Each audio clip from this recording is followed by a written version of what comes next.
What is a globalist? If you've been following this election at all, you've probably heard the words globalist and globalism thrown around a lot. Some of the people using it are nationalists or patriots. They see this idea as a threat to the sovereignty of their nation, whichever nation that happens to be. Others argue that the term globalism is just a scary catch-all word invented by Trump supporters or the alt-right, a word that means nothing at best and is racist code at worst. But who's right? The reality is that globalism means something very specific and very dangerous if you value democracy, individualism, or any of the values of Western civilization. Yet most people can't define it. So what is globalism, and why should you be as concerned about it as the rest of us? Political scientists would have you believe that globalism is harmless. They tell us that it means simply being a citizen of the world, which sounds nice if you're the kind of person who takes what you hear in a political seminar as gospel, but behind that contentless phrase are sinister implications. Thus, the more wonky defenders of globalism define it as being interconnected by removing cultural and legal barriers, or as the pooling of states' sovereignty into supranational organizations. And if you're scratching your head at what that means, then that should be your first warning sign. You see, with globalism, the devil is in the details, and the more sinister the implications of its vision, the more incomprehensible its defenders get in defining them. So in plain English, here is what globalism actually means. Globalism means treating every country in the world like an unruly toddler, with international bureaucrats filling the role of daycare instructor. Globalism means your vote doesn't count unless the wise men in Brussels or on Wall Street or in the UN building decide it's allowed to count. Globalism means any law your government passes is subject to invalidation by unelected hall monitors who would rather police the boundaries of free speech than the borders of actual countries. Globalism means unending war in the third world and unchecked immigration from the third world, all sponsored by unelected governments with as much respect for the people they govern as those in the third world. Unsurprisingly, this system has disastrous effects, which I will get into later in this video. Now, despite what you might think hearing that, globalists are not all right-wing or all left-wing. Both of these groups can want more centralized global planning for their own interests. But one thing they do have in common is globalists are almost universally either hated in their own countries or highly controversial at best. You don't need to take my word for it. Just listen to this list of famous globalists. George Soros, Henry Kissinger, Angela Merkel, Jean-Claude Juncker, Jeremy Corbyn, Barack Obama, George W. Bush, Justin Trudeau, and possibly the original globalist, the real OG himself, Woodrow Wilson. Not one of these people views citizenship in their own countries as sacred. And why should they? Along with their contempt for citizenship as a quaint anachronism, globalists almost always sneer down their nose at tradition, disdain national culture, laugh at religion, and generally despise the West while holding a creepy affection for the third world.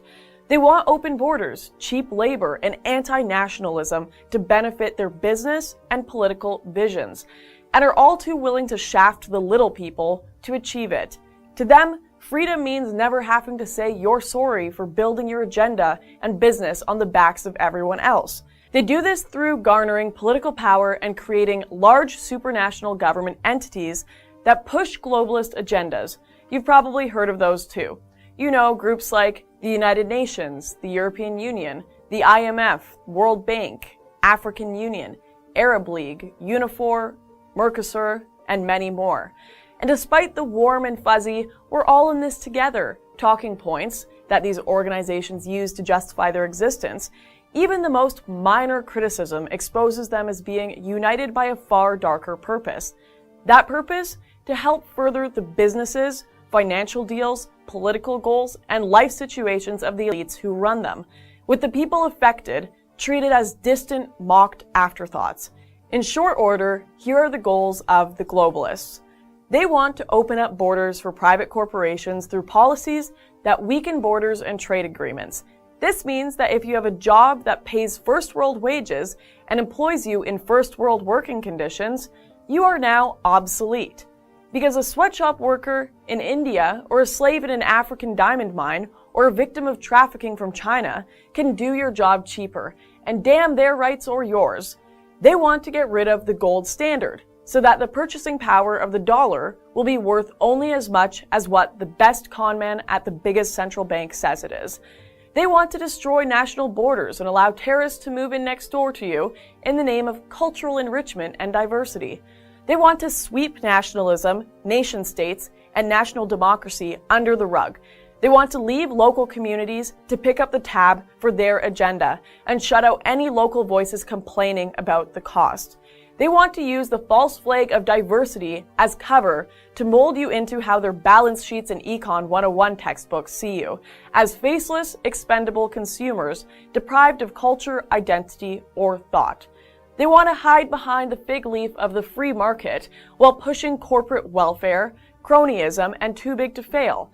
Because while every citizen of the world is equal, some are more equal than others. This is not a crazy conspiracy theory. This is real life. This is the worldview that has literally governed the world over half a century. To be sure, not all globalists are evil or have bad motives. Some are simply naive or else have read too much Immanuel Kant. These people genuinely believe, with Kant himself, that creating a centralized world government is a path to perpetual world peace. They see it as their duty to make up the small, elite group of managers for this brave new world. And if they happen to get filthy stinkin' rich in the process, well, duty and self-interest happily coincide. But some of us know this farce for what it is. And more people are waking up to realize these self-appointed emperors have no clothes. I implore you to join us. You know that this worldview acts in defiance of human nature, that it cannot work in a world of fallen, imperfect people who are easily corrupted by too much power.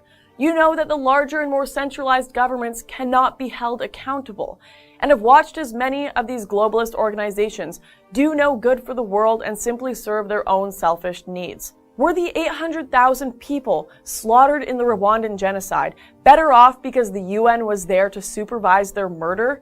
The very UN that is dominated by dictators, Islamist theocrats, and other escapees from the ash heap of history? Are the Ethiopians better off for being crushed under the heel of guerrilla warlords who have been bought and paid for by globalist aid groups? Groups that fund wars, create social unrest, cheapen labor, disrupt entire economies, and tear apart nations and peoples for the sake of their selfish financial shell game? Are you better off for having everything from the price of your iPhone to the type of pillowcase you can buy micromanaged from the desks of interfering supranational bureaucrats? It's madness. As President Obama ironically and correctly said, we don't look to be ruled, particularly by faceless busybodies whose names and faces we cannot even recognize. We still hold to the classical liberal vision of a free people governed by public servants, rather than dictators who use and abuse us. We still cling to the idea that politicians will be accountable to us because they have to look us in the face and answer to us. Globalism, like the failed aspirants to one world government who made up the Soviet Union, can no longer sustain the myth that it is inevitable or benevolent. It is mired in scandal, plagued by lack of accountability, and confronted every day with more people willing to expose the destructive and frankly evil behavior of its adherents. That's why Brexit scares the globalists, because it is their Waterloo. Well, I say we keep forcing them back until, as with Napoleon, the world is extricated from their small, sad shadow. Thanks for watching. Don't miss my show Standoff by clicking here to become a member.